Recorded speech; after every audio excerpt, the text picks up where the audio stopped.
Hello every one. ഇപ്പം ഞാൻ നിങ്ങളുടെ ഈ മാറ്റൊരുങ്ങി പോകണമെന്ന് നിങ്ങൾ വിചാരിക്കും. വേറെ എങ്ങോട്ടും അല്ല, ഒന്ന് തിരിയണതും കറങ്ങണതുമായ ഒരു വീഡിയോ എടുക്കാൻ വേണ്ടിയിട്ട് പോവാണ്. ഒന്ന് ലിപ്സ്റ്റിക്കും കൂടി ഇട്ടാൽ സംഭവം സെറ്റായി. പിന്നെ ഞാൻ വീഡിയോസൊക്കെ അപ്ലോഡ് ആക്കുമ്പോൾ കുറച്ച് പേരെങ്കിലും ചോദിക്കുന്നതാണ് ലിപ്സ്റ്റിക് ഷെയ്ഡ് ഏതാ, എൻ്റെ ലിപ്സ്റ്റിക് ഷെയ്ഡ് ഏതാണ്. അത് ഞാൻ ഈ വീഡിയോയിൽ പറയാം. പ്രൊമോഷനൊന്നും അല്ല, ഇത് ശരിക്കും എൻ്റെ ഫേവറേറ്റ് ഷെയ്ഡാണ്. ആദ്യം ഞാൻ ജസ്റ്റ് ഒന്ന് ലിപ്പ് ലൈൻ ചെയ്തു. പിന്നെ ഞാൻ എൻ്റെ ഫേവറേറ്റ് ലിപ്സ്റ്റിക് ഇട്ടു. ഇതൊരു ബ്രൗൺ ഷെയ്ഡാണ്. ഇത് ഇന്ന സ്കിൻ ടോണൊന്നുമില്ല, എല്ലാ സ്കിൻ ടോണിനും ഇത് അടിപൊളിയായിരിക്കും. ആദ്യം ഇത് അപ്ലൈ ചെയ്യുമ്പോൾ വേറൊരു ഷെയ്ഡ് ഇക്കാരം, പക്ഷേ ഇത് ഡ്രൈ ആയാൽ നല്ലൊരു ഷെയ്ഡാവും. കണ്ടോ, ഇതാണ് ആ ഷെയ്ഡ്. ഫേസ് നല്ലപോലെ ഒന്ന് ബ്രൈറ്റ് ആയില്ലേ. എൻ്റെ ഫേവറേറ്റ് ലിപ്സ്റ്റിക്കുകളിൽ ഒന്നാണ് ഈ ഷെയ്ഡ്. ലിങ്ക് വേണമെങ്കിൽ ഞാനിവിടെ കൊടുക്കാം. പെട്ടെന്ന് ഓട്ടോ സ്റ്റോക്ക് ആവുന്ന പ്രൊഡക്റ്റ് ആണ്, സോ ഒട്ടും ടൈം വേസ്റ്റ് ചെയ്യണ്ട. പിന്നെ എൻ്റെ ആകെ മെയിൻ കൺഫ്യൂഷൻ ആയിരുന്നു ഏത് ഇയറിങ്സ് ഇടുന്നു. പിന്നെ അവസാനം ഞാൻ ഈ ഒരു വൈറ്റ് സ്റ്റോൺ വരുന്ന ഒരു ഇയറിങ്സ് ഇട്ടു. പിന്നെ ഇങ്ങനെ ഓപ്പൺ ഹെയർ ചെയ്താലോ എന്ന് മനസ്സെവിടെയോ ഉരുവിട്ടപ്പോൾ ഞാൻ ജസ്റ്റ് ഒന്ന് നോക്കിയതാണ്.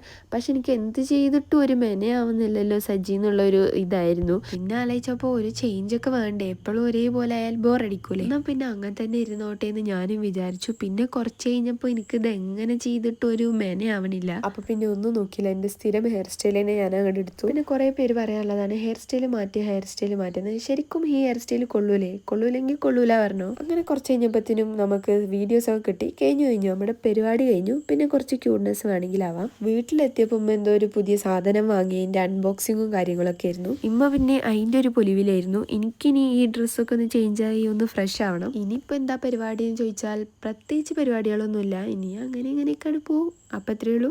ബൈ.